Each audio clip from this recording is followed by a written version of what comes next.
In this quick video guide, we're going to see how we can import in Stager from Blender. So how we can export from Blender and import in Stager. Now, Stager, formerly known as Dimension, is from Adobe Substance 3D. So it's part of the Adobe Substance 3D package. And if you're interested, you'll find a full course in the channel talking about all the various Substance 3D tools. So to use Stager, you need to try or buy the Adobe Substance 3D package, and it's going to be in there. So you can then use it. So install it if you want to use it. And I'm going to show you quickly how you can create a quick render using Stager. Now, if you want, of course, if you didn't already, you can also download Blender, and that's for free. It's a free and open source software, so you can download and install it and do the example with us. So this is Stager right here. So if I create a new file from the Stager interface, you can see that it's going to be totally empty. And if I want, it's really easy here to create a scene, to assemble a scene, because we have a lot of 3D objects in the library. Here on the left side, we have some starter assets and some custom libraries where we can get different 3D models. And it's really easy, just click and drag and drop it inside the scene, and then you can adjust the parameters. So these are parametric objects, and you can change the dimensions. You can change the position, the rotation, the scaling with the gizmo, just like in other 3D software, and also like in Blender, for example. So you can see here a lot of assets we can use, and we can build up our scene directly in Substance if we want, in Substance Stager. But let's say that we want to just import a scene that we created. So you can import and export in various formats like GLB, GLTF, OBJ, etc. Just go to File, and if you want to import, just go to File, Import 3D Model. You can also import images as backgrounds, images as environmental lights, and other assets from the exterior. And also you can import materials and so on. So here I'm just going to import GLTF or GLP file because they're open source and you will find them basically anywhere. And you can also get models and get other materials from 3D Substance 3D Assets Library and Community Assets Library, but that's covered in another video guide. Here I'm just going to go in Blender and create quickly a monkey head. And if you don't know how to use Blender, you'll find other guides and a course in Blender. So here I'm just going to go quick and just generate some subdivision surface. So I'm going to generate more polygons to have a better 3D, and then right click and shade smooth. And then to apply the generator, I'm going to click on this little arrow, apply it, and then I'm ready to export. Nothing complex, just to show you how you can go from Blender into Stager. So click on File, Export, select the file that is compatible with Stager. In my case, I would choose GLTF, but you can also do FBX or OBJ or others. So I'm going to choose a folder where to save it, where to export it.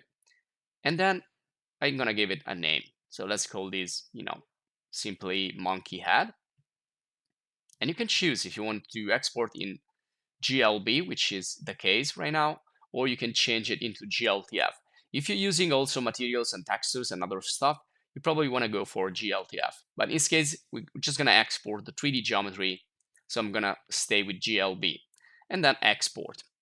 Now, once I finished, I go back to Stager, and all I need to do is go to File, Import, select the 3D model, navigate into the folder, and there you go, select and open. And I can include unused materials if I want, and I can also include UVs or generate actually UVs if they're not available already. So usually with the monkey head, we already have the UVs, so we don't need that. And so let's just import. And there you go, there's the monkey head right away, real quick, real nice, looking great. And also it's already being rendered by the real-time renderer here in Stager. And now I can continue to add some other objects. For example, I can place a cap on the head, and then I can scale it, and then I can position it, move it, rotate it, create a quick scene. So this is why Stager has been created to create really quick scenes to showcase your product, your character, your industrial design, object, your architecture, wherever. So can be versatile, can be used in many ways, and also it's really easy to use. Just like Adobe Dimension in the past, Stager is really easy. Now, this is the part concerning the materials, sorry, the 3D objects. I'm also gonna apply a glass here, a pair of glass, and then I'm gonna adjust it, rotate it. You can see it's gonna snap initially to the mesh, so it's easy to, again, assembly a quick scene. So I'm gonna move it, try to place it in a correct position, and then we can continue. We can continue with materials. Now we have a lot of materials here, and more we can download them from the 3D Assets library, which is shown in another video guide. So look in the playlist, you'll find other video guides, you'll find the full course lessons, and here you can see we have a lot of materials. We can change the visualization of the materials. We can also go all the way down, and you'll find also the project materials, which are the materials that have been imported together with your 3D model, which are like basic materials like this glass right here. So if I select it from here, I can then edit the material on the right side. So right side is the properties where you can basically edit anything that you are selecting. Now, if you want, you can search for a material there directly in the library. So I'm going to search for glass. I'm going to apply it. And it doesn't look too great in here, but this is the real-time render. We're going to also try to do a ray tracing render, which is most advanced. But first, I want to apply some more materials here. So let's try with this for the glasses. And then I want to apply some fabric. And again, just search for it. And these are not the only materials out there. These are called SBSAR, and these are materials that you can get, again, from the web. This is just the limited portion of the amount of materials that you can get from the web using the 3D Assets community website, and also the Substance 3D official asset library. I don't really like this. And also, if you apply more materials, the last one is going to go on top of the other one, just like in Substance Painter. So you can create like layering. You can apply graphics, you can do packaging, merchandising, whatever. But just going to quick here, just apply, some basic materials. Let's apply also like some plastic for the head, some glossy plastic for the head, and also here like kind of a carpet.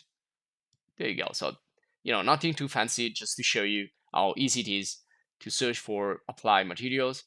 And then also we can use lights, something we cannot do, for example, in Adobe Painter, Adobe Substance Painter. So we can apply here, for example, a directional light, and then we can direction the light, and also we can apply more lights.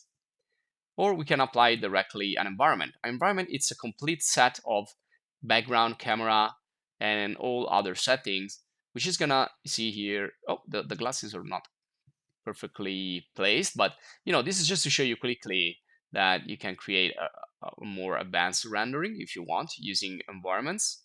And you can also use environmental lights, which means using HDRI for image-based lighting. So if you click and drag it, it's gonna place it as a lighting system, but also as an environment, and you can use it as a background as well.